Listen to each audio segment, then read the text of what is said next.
Hello.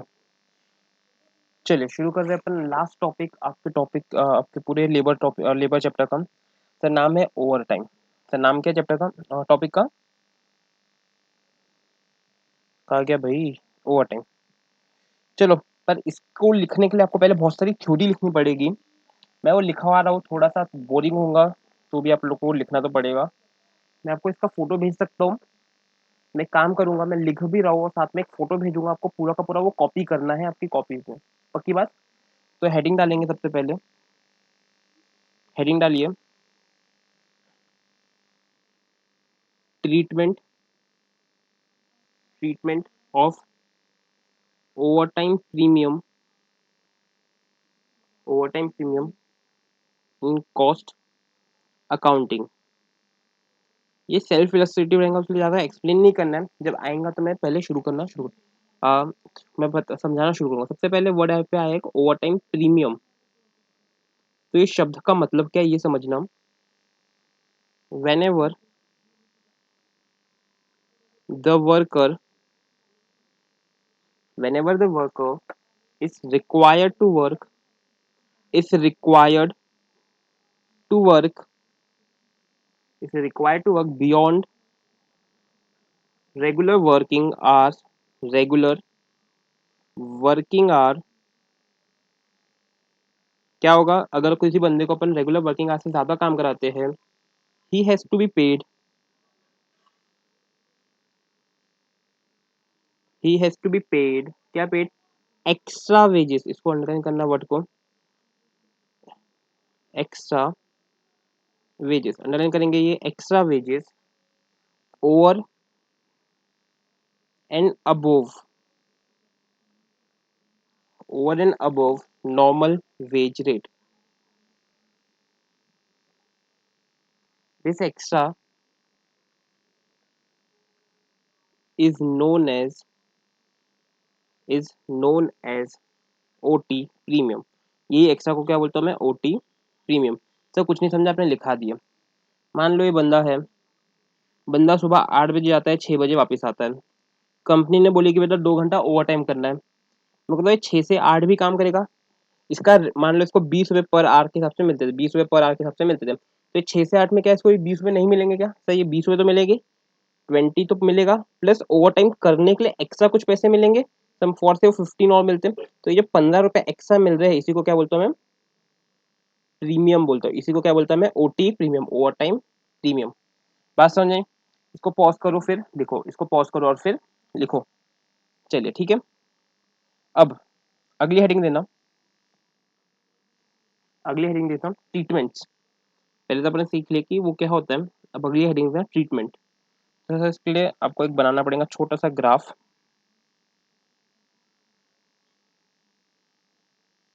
1, 2, 3 और 4। पता नहीं क्या हो रहा है। 4 चीजें बनेंगी। सर पहले सबसे पहले मैं लिखना at request of customer. At request of customer. दूसरे में लिखना एबनॉर्मल रीजंस। तीसरे में लिखना, सर एक काम करो, इसको सिर्फ 3 ही बनाओ। यहाँ पे लिखो नॉर्मल रीजन। अब इसमें 2 बांटो।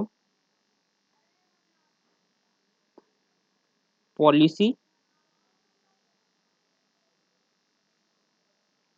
To give overtime premium regularly.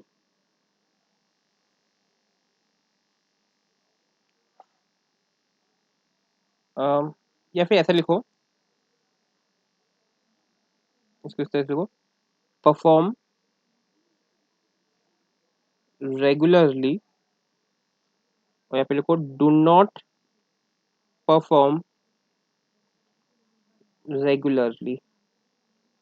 ठीक है सर, ये 4 रीजन है। सर 4 कौन कौन से बोला मैंने? ये आपको थोड़ा सा बनाना पड़ेगा। सर ट्रीटमेंट है, ट्रीटमेंट के लिए अपने पास में चार हो सकते हैं चीजें। सबसे पहली चीज है sir at request of customer, customer की रिक्वेस्ट पे आपने ओवर टाइम वर्क किया है, कोई एबनॉर्मल रीजन आया उसकी वजह से आप ओवर टाइम वर्क कर रहे हो। तीसरा होगा या तो एक नॉर्मल रीजन होगा। अब सर नॉर्मल रीजन में दो केस हो सकते हैं, वो नॉर्मली आप परफॉर्म रेगुलरली ओटी प्रीमियम को नॉर्मली परफॉर्म करते हो, और पांचवा है आप वो नॉर्मल रीजन है लेकिन उसको आपकी कंपनी में रेगुलरली ओटी प्रीमियम दिया नहीं जाता है, नहीं बहुत रेयर केस में दिया जाएगा। पक्की बात। तो सबसे पहले मैं समझाऊंगा इसको। सर जब भी अपने को पता है एबनॉर्मल रीजन आता है, जब भी क्या आता है एबनॉर्मल रीजन आता है, तो आप एक ही बात बोलते हो। सबसे पहले कोई पावर फेलियर हो गया। सर क्यों हो सकता है एबनॉर्मल रीजन? कोई पावर फेलियर हो गया, बात समझ में आ रही है, मशीन फेलियर हो गया, और मेरे को एक ऑर्डर कंप्लीट करना है, एक ऑर्डर को क्या करना है कंप्लीट करना है, तो मैंने उससे क्या कराया, लोगों से एक्स्ट्रा काम करा दिया, मैंने बंदों से एक्स्ट्रा काम कराया, तो उनको मैं ओटी प्रीमियम दूंगा। मैं क्या दूंगा उन लोगों को? ओटी प्रीमियम दूंगा। तो ये ओटी प्रीमियम को मैं ट्रांसफर करूंगा कॉस्टिंग पीएनएल। सर अपन पढ़ क्या रहे हैं? सर मैं पढ़ रहा हूँ। सर पहले अब मैंने सीधे से टॉपिक शुरू कर दिया, पर मुझे एकदम से ख्याल आ रहा कि मैं पढ़ा क्यों रहा हूँ, ये भी आपको पता चलना चाहिए। तो सर समझो, ये बंदा है, ये बंदे ने 20 आवर्स काम करे, 20 में से 5 आवर्स उसने ओवर टाइम काम किया। 5 आवर्स कितना काम किया? ओवर टाइम काम किया। मतलब 15 घंटे नॉर्मल के और 5 घंटे ओवर टाइम के। कंपनी की पॉलिसी है कि हम 20 रुपीज पर आ देते हैं नॉर्मल में, और 35 रुपीज पर आ देते हैं, नहीं, 20 रुपीज पर आ देते हैं, और ओवर टाइम प्रीमियम के नाम पे 15 रुपए एक्स्ट्रा देते हैं। मतलब ये बंदे ने जो 15 घंटे नॉर्मल किया उसको तो 20 रुपये के हिसाब से मिलेगा, लेकिन 5 घंटे काम किया, 5 के उसको 20 तो वापिस से मिलेगी, 20 तो मिलेगी ना, लेकिन ये 5 घंटे के एक्स्ट्रा उसको कितने मिलेंगे? 15 रुपए और एक्स्ट्रा मिलेंगे। ये समझना है। और आप डायरेक्टली ऐसा लिख सकते हो, 20 घंटे के 20 तो मिलेंगे ही उसको, प्लस 5 घंटे के उसको एक्स्ट्रा 15 रुपए भी मिलेंगे। तो सर कितने हो जाएगा ये? सर 400 + 75, 475 रुपये उसको पेमेंट होगा। तब क्वेश्चन ये है कि डायरेक्ट लेबर में, हाँ ठीक है हम 400 रुपये तो मानते हैं कि डायरेक्ट लेबर में आना चाहिए सर, लेकिन ये जो 75 रुपये एक्स्ट्रा का दिया जा रहा है, 75 रुपये जो एक्स्ट्रा का किस नाम से दिया जा रहा है? ओटी प्रीमियम के नाम से दिया जा रहा है। क्या वो जॉब की कॉस्ट में आएगा, कि वो किस तरीके से उसका ट्रीटमेंट क्या होगा? ये 75 रुपये का ट्रीटमेंट क्या होगा, ये अपन को यहाँ पे सीखना है, ये अपन को पूरा का पूरा टॉपिक में सीखना है। आई होप आपको अब समझ में आएगा अपन करना क्या चाहते हैं। वापिस से समझाऊंगा। जो मैं ओटी प्रीमियम देता हूँ, यानी कि ओवर टाइम का जो प्रीमियम देता हूँ, जो एक्स्ट्रा पैसे देता है एक्स्ट्रा काम करने का, उसका ट्रीटमेंट क्या होने वाला है, उसको अपन करेंगे क्या कॉस्ट अकाउंटिंग में, वो अपन को सीखना है। तो उसके ट्रीटमेंट के लिए मैंने बोला कि 3 चीजें हो सकती है। जो आपने ओवर टाइम किया है वो कस्टमर के लिए किया हो सकता है। सर कैसे एग्जाम्पल दो? Sir tailor, best example tailor. Sir मैं टेलर, क्या हो गया कल शादी है, रात में क्या बोला भाई सिल के दे, मेरे साथ जो शेरवानी आई थी वो फट गई, शेरवानी तू डबल दे ट्रिपल पैसे ले तू करके दे, लेकिन सर यहाँ पे मैंने काम किसके लिए करके दिया? At the request of customer, at the request of customer. Sir मेरे यहाँ पे पावर फेलियर हो गया, सर मेरे यहाँ पे मशीन फेलियर हो गया, बात समझ में? तो भी मैं फिर क्या करूंगा, बंदों को बोलूंगा यार ओवर टाइम कर लो, मेरे को ऑर्डर कंप्लीट करना है, तो यहाँ पे भी होगा। तो मेरे को पता है कि ये एबनॉर्मल रीजन की वजह से जो मेरे को ओवर टाइम प्रीमियम मिला है, ओवर टाइम प्रीमियम जो मैं पे करूंगा वो कहाँ पे ट्रांसफर होगा? कॉस्टिंग पीएन में। सर कैसा? सर एग्जाम्पल से दो, सर यहाँ पे मैंने ऊपर 475 रुपये दिए थे, उसमें से वो 475 में से 400 रुपये में सिर्फ डायरेक्ट लेबर के मानूंगा, 400 रुपये में डायरेक्ट लेबर के मानूंगा, और जो बचा हुआ 75 है, बचा हुआ 75 है उसको कहाँ डाल दूंगा मैं? कॉस्टिंग पीएनएल में। सर ऐसा क्यों? सर ऐसा क्यों? सर ऐसा इस वजह से क्योंकि अगर ये 75 रुपये मेरी कॉस्ट में आ गया, सर मान लो 75 रुपये में जब कॉस्ट शीट बनाऊंगा, मैं कॉस्ट शीट बनाऊंगा तो डायरेक्ट लेबर में कितना लिखूंगा? 475। सर लेकिन मेरे को एक्चुअल तो हमेशा मेरे को कितनी कॉस्ट लगती है? सिर्फ 400 ही लगती, इस बार 475 लग गई। सर तो कॉस्ट शीट से मेरे प्रोडक्ट का कॉस्ट क्या हो जाएगा? इन्फ्लेट हो जाएगा, जिसकी वजह से मेरे को दिक्कत होने वाली है। क्यों दिक्कत होगी सर? क्योंकि हमेशा मेरे को ये कॉस्ट लगने वाली है कि नहीं सर? हमेशा मेरे को ये कॉस्ट लगने वाली ही नहीं है। तो मेरी कॉस्ट शीट में जो मेरी नॉर्मल कॉस्ट है, कॉस्ट शीट में कौन सी कॉस्ट आती है सर? जो नॉर्मली इंकर होती है। तो नॉर्मली से मेरी 400 इंकर होती है, जो 75 रुपये एक्स्ट्रा इंकर हुई है, जो 75 रुपये की एक्स्ट्रा कॉस्ट इंकर हुई है, तो वो किस वजह से हुई है? तो वो इस वजह से हुई है क्योंकि मैंने यहाँ पे एक्स्ट्रा टाइम वर्क कराया, वो मेरा कौन था? एबनॉर्मल रीजन की वजह से वर्क कराया। तो कौन से रीजन की वजह से वर्क कराया? एबनॉर्मल रीजन की वजह से। बात समझी? पक्की बात? कोई दिक्कत, कोई परेशानी? नहीं सर समझ में आ गया, ये समझना है। तो आप लोग लिखेंगे, पहला लिखना मैं थोड़ा सा ओरली डिक्टेट कर रहा हूँ, लिखिए। When overtime premium, when overtime premium, एक काम करो मैं लिख देता हूँ, काफी लोगों को समझ में नहीं आएगा, तो काफी थोड़ा सा बड़ा है, चलो मैं थोड़ा अलग लिखा था इसको। When overtime is required to be done, is required to be done due to abnormal reason, तो ये abnormal है, due to abnormal reasons such as power failure, machine failure, earthquake, कुछ भी लिख दो ना, machine failure, then OT premium याद रखना बेटा, जो नॉर्मल वेजेस देते हैं वो तो डायरेक्ट लेबर में ही आएंगी, ये बहुत इंपॉर्टेंट है ये लाइन। तो मेरे को किसका ट्रीटमेंट बता रहा हूँ मैं आपको, सिर्फ ओटी प्रीमियम का ट्रीटमेंट बता रहा हूँ, जो वेजेस नॉर्मली पे की जाती है वो तो पे की ही जाएंगी। OT premium is transfer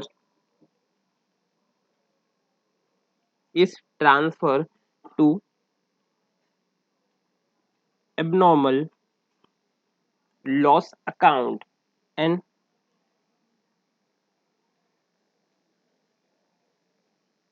not to be added to cost of job। For example जो ऊपर वाला हो दिया था उसका एंट्री कैसे पास होगा समझना।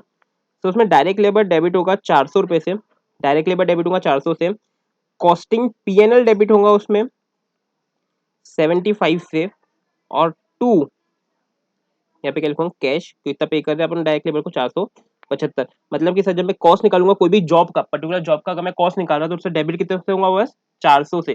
तो बाकी का जो 75 रुपये है, तो बाकी का जो ये 75 रुपये है ये वहां पे आने वाला नहीं है सर। क्यों? क्योंकि ये एबनॉर्मल कॉस्ट है, तो यहाँ पे रीजन लिख सकते हैं, ये एबनॉर्मल कॉस्ट है जो प्रोडक्ट या फिर जॉब की कॉस्ट में ऐड नहीं होती, प्रोडक्ट या फिर जॉब की कॉस्ट में ऐड नहीं होती। और बचपन से तो मैं यही समझाते आ रहा हूँ आपको, सर एबनॉर्मल कॉस्ट आपकी प्रोडक्ट की कॉस्ट में ऐड नहीं होती, सर एबनॉर्मल कॉस्ट आपकी प्रोडक्ट की कॉस्ट में ऐड नहीं होती। सर पॉज करें पहले से लिखे, ये आपकी एंट्री हो जाएंगी ऊपर वाले एग्जाम्पल के लिए, और ये वाला पार्ट हो जाएगा आपका एक्सप्लेनेशन। सच्ची समझ में आया अच्छे से? अब इधर आ जाते हैं। सर अगर सेम काम मेरा टेलर से करवा रहा हूँ मैं, एट रिक्वेस्ट ऑफ टेलर है, तो सर सीधा सीधा मेरे को बताओ टेलर ने वो काम क्यों किया?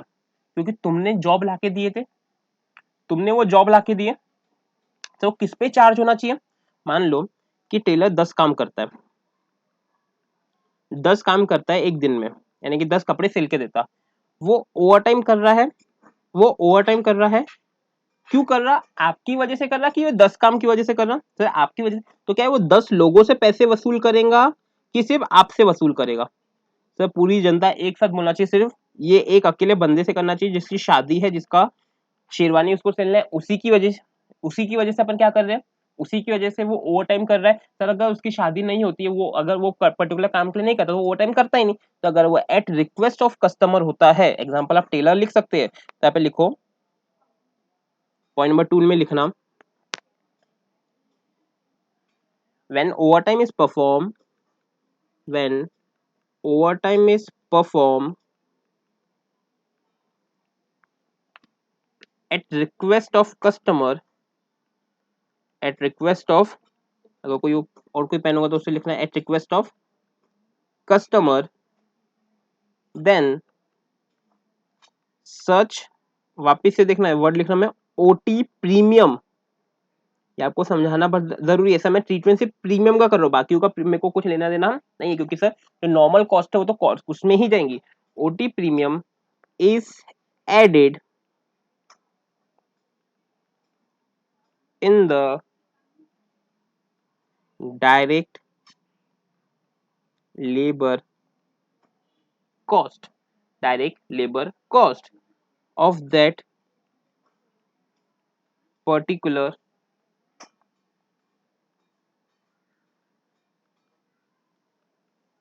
particular job particular job and recovered from recover किससे करेंगे? From customers. सर कुछ नहीं समझा, लिख तो दिया अपने। बंदा बंदा जाता है इधर, इधर टेबल पे बैठे हुए हैं टेलर साहब। टेलर के पास में गया, ये रोते रोते पहुंचा, सर प्लीज प्लीज प्लीज मेरा कर दो, मेरी अगले दिन शादी है, सर प्लीज कर दो, जितने पैसे लेना ले लो। मान लो नॉर्मल रेट है इसका, ये 50 रुपीज पर आवर के हिसाब से काम करता है, 50 रुपीज पर आवर के हिसाब से काम करता। ये आज रात भर बैठने वाला है, इसने 6 आवर्स का ओवर टाइम काम का, 6 आवर्स कितना काम किया इसने? Over time. सर नॉर्मली उसको तो 300 रुपये मिलती है, तो ये 300 का मेरे को कोई लेना देना नहीं, डायरेक्ट लेबर ही है, डायरेक्ट लेबर। सर लेकिन फॉर से उसने ओवर टाइम करने के लिए बोला कि मैं तुमसे 100 रुपये पर आवर लूंगा, तो 50 तो नॉर्मल हो गए। सर बाकी के 50 क्या होंगे? Over time premium.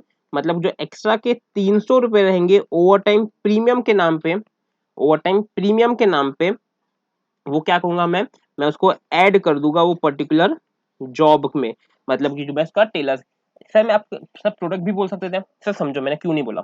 मान लो वो पर्टिकुलर टेलर 10 काम करता है, 10 काम करता है, पर उसने ओवर टाइम किसके लिए किया? एक पर्टिकुलर काम के लिए किया, वो रिक्वेस्ट में के लिए किया, जो कस्टमर ने किया था। तो पर्टिकुलर जो काम के लिए किया था उसने, जो पर्टिकुलर काम के लिए लिया था, सिर्फ उसी में वो ऐड होने वाली है, सिर्फ उसी में वो कॉस्ट ऐड होगी। ये लिख के रखना कि जो इस काम के लिए उसने ओवर टाइम किया, at the request of customer, वो उसी काम में ऐड होने वाला है, उसी काम में ऐड होने वाला है, किसी और काम में उसको करेंगे नहीं, किसी और काम में उसको करेंगे नहीं। ये समझा? पक्की बात? सर ठीक है, सर 2 हो गए। Sir at request of customer हो गया, और एक एबनॉर्मल रीजन हो गया। सर नॉर्मल रीजन, सर एक नॉर्मल रीजन। सर एग्जांपल समझ लो पहले। सर 2 केस है। सर एग्जांपल पे आते हैं, पहले समझ लो क्या है। एक में है कि कंपनी की पॉलिसी को रेगुलरली अपने वर्करों से ओवरटाइम कराती रहती है, रेगुलरली अपने अपने जो जितने भी लोग हैं उनसे क्या कराती रहती है? ओवरटाइम कराते रहती है, उसको कोई टेंशन नहीं है। दूसरा केस है कि वो नॉर्मली नहीं कराती, कंपनी नॉर्मली ओवरटाइम नहीं कराती, कंपनी नॉर्मली ओवरटाइम नहीं कराती। क्यों सर इतनी बार क्यों बोल रहे हैं? बेटा बहुत इंपॉर्टेंट। कंपनी नॉर्मली ओवरटाइम बार बार नहीं कराती, लेकिन कोई अर्जेंसी की वजह से, कोई अर्जेंसी की वजह से करा रही, जो कि नॉर्मल रीजन है। ये इंपॉर्टेंट समझना है, क्योंकि अगर एबनॉर्मल रीजन की वजह से अर्जेंसी होती, एबनॉर्मल रीजन की वजह से अर्जेंसी होती, तो कॉस्टिंग पीएल में चल जाता। ये नॉर्मल रीजन है, और क्या है? अर्जेंसी है, इसलिए वो काम करा रही है। तो पहले मैं लिखूंगा फिर आपको समझाऊंगा। तो तीसरे उसमें आ रहा हूं मैं, ये आप लोगों ने लिख लिया होगा, नहीं लिखा तो पॉज करके लिखो। सर मैं तीसरे में आ गया। सर मैं क्या समझाना चाहता हूँ, लिखो मेरे साथ में। When over time, over time is required, when overtime is required to be done, to be done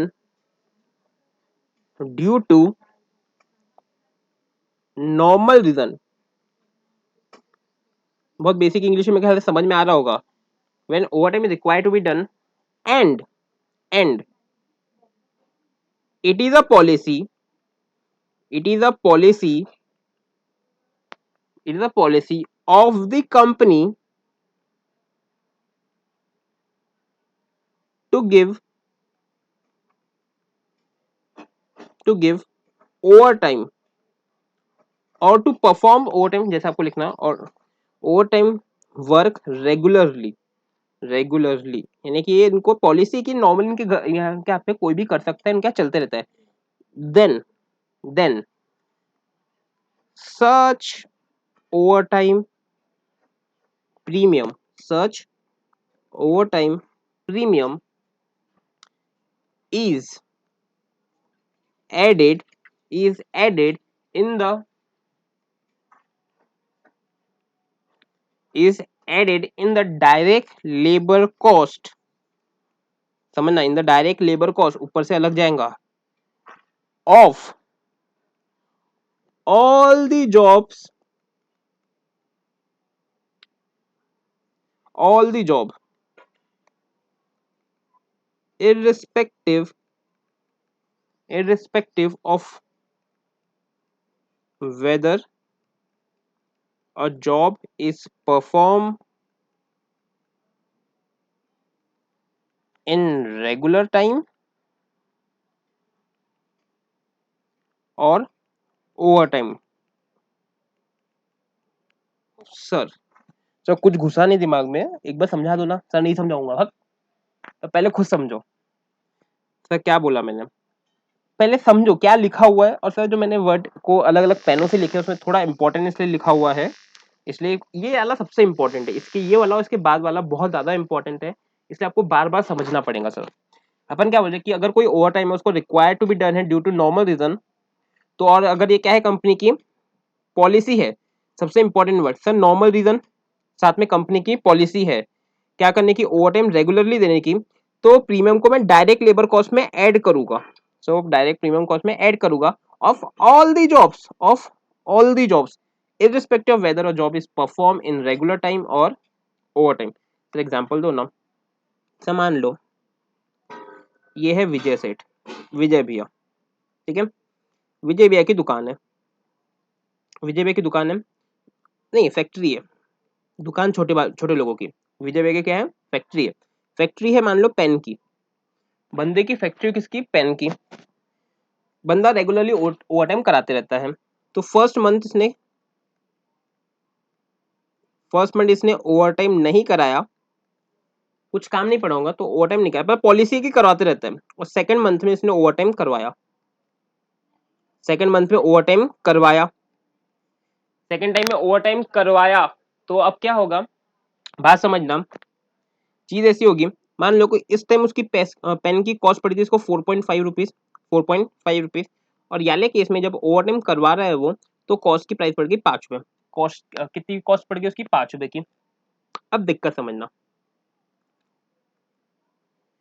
अब क्या हुआ, कॉस्ट इतनी इतनी पड़ रही थी, इसको सेल करता है 6 रुपए में, और इसको सेल करता है 6.5 रुपए में। एक ही पेन है, सब कुछ सेम है। अब मान लो बनाता है सेलो ग्रिपर, जो अपन ग्रिपर खरीदते हैं सेलो ग्रिपर बनाता है। एग्जाम्पल समझ में आया, इसने पहले मंथ में कराया ओवर टाइम नहीं कराया तो कॉस्ट कितना पड़ा था, 4.5 रुपए का, इसने 6 रुपए में बेच दिया। दूसरे महीने कराया ओवर टाइम करा के 5.5, एक सेकंड रुकना थोड़ा, चलिए वापिस आ जाते हैं। अपन यहाँ पे थे, डिस्कस कर रहे थे चीज। चीज क्या थी, वो पेन बना रहा था, फर्स्ट मंथ उसने ओवर टाइम नहीं कराया, फर्स्ट मंथ उसने ओवर टाइम नहीं कराया, उसका कॉस्ट 4.5 बना, उसने 6 रुपए में बेच दिया, 6 रुपए में बेच दिया। दूसरे महीने उसने ओवर टाइम कराया, दूसरे महीने में उसने ओवर टाइम करवाया, तो वो पेन उसने 5 रुपए का पड़ा तो उसने 6.5 में बेचा। सेलो ग्रुप पे बेच रहा था, यहाँ पे मिस्टर, यहाँ पे मान लो Harshal madam, Harshal madam pen खरीदने गई, शॉपकीपर बोलता है बेटा ये सेलो ग्रिपर लो, ये 6 रुपए का पैकेट है, 6 रुपए की एक पेन, और ये भी सेलो ग्रिपर, ये वही 6.5 में मिलेगी। हर्षल का दिमाग चकरा गया, हर्षल बोली सर ये भी सेलो ग्रिपर, ये भी सेलो ग्रिपर, सर ये 6 की और ये 6.5 की। तो विजय इसको, शॉपकीपर को पहले विजय समझा चुका था कि ये 6.5 वाली कुछ नहीं, इसमें मैंने ओवर टाइम करवाया है और इसमें मैंने ओवर टाइम नहीं कराया, इसलिए 6 की है, ये 6.5 की है। मेरे को बताओ क्या ऐसा होगा, ये कौन सी पेन खरीदेगी हमेशा, सही हमेशा ये 6 रुपए वाली ही खरीदेगी। सही क्यों खरीदेगी ये वाली, ये क्यों खरीदेगी, लॉजिक समझ में आ रहा है बेटा। सेम चीज यहाँ पे मैं आपको बोलना चाहता हूँ कि अगर कंपनी की कोई पॉलिसी है जिसमें आप लोगों को, आप क्या करते हो, आपका वो कोई पॉलिसी है जिसमें आप ओवर टाइम करवाते ही हो, तो अपन क्या बोल रहे हैं, such overtime is added, such overtime is added in the direct labour cost of all the job. मतलब कि अब जब सारी की सारी पेन, मतलब कि जब इसमें ओवर टाइम लगेगा तो बेटा ये 4.5 और 5 नहीं होगा, इनका मैं क्यूमुलेटिव प्राइस निकालूंगा, एक सिंगल प्राइस निकालूंगा, एक मैं एवरेज प्राइस निकालूंगा। क्या बोल रहा हूं मैं सबका कैसा प्राइस निकालूंगा सर, मैं एक एवरेज प्राइस निकालूंगा। सर मैं कैसा प्राइस निकालूंगा, सर सब में कम है, एक एवरेज प्राइस निकालूंगा ताकि मैं टोटल सारी जॉब को एक साथ देख सकूं और एक एवरेज रेट के साथ सबको मल्टीप्लाई कर सकूं। कोई भी जॉब में कोई भी भेदभाव होने वाला नहीं है, कोई भी भेदभाव होने वाला नहीं है। बात समझ में, तो आपको लिखा हुआ है is added in the direct labour cost of all the job irrespective whether a job is perform in regular time और ओवर टाइम। मतलब कि कोई पर्टिकुलर जॉब है, मतलब एक पेन तुमने ओवर टाइम में बनाया, एक पेन तुमने रेगुलर में बनाया, तो भी दोनों का कॉस्ट क्या रहेगा, सेम रहेगा। इसके लिए मैं क्या करूंगा, इन दोनों के लिए एक एवरेज कॉस्ट निकालूंगा। बात समझ में, मेरे को पता है कि कुछ लोगों को अभी भी समझ में नहीं आया होगा, तो भी एक बार लिख लो, एक बार लिख लो। ऐसा क्यों मैं बोल रहा हूँ, क्योंकि नॉर्मली या आपकी प्रोडक्ट की कॉस्ट में इंक्लूड होना चाहिए, क्योंकि आपका रेगुलर पॉलिसी है। अब आप एक एक प्रोडक्ट को अलग अलग नहीं कर सकते, कौन सा ओवर टाइम वाला है कौन सा ओवर टाइम वाला नहीं है, इसलिए ऐसा होता है। चौथी चीज लिखाता हूँ, इसके फिर क्वेश्चन करेंगे तो आपको इजीली सारी चीज समझ में आ जाएगी, इजीली सारी चीजें समझ में आ जाएगी। इसको पहले पॉज करके लिखो।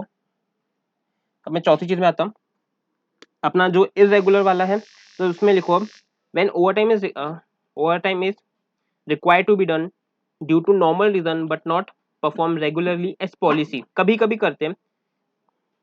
तो मैं उसके आगे का लिखता हूँ, overtime is done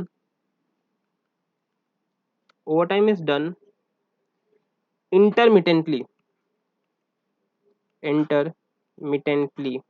तो इसका मतलब होता है कभी कभी करते हैं, नॉर्मली रोज रोज करते हैं नहीं है।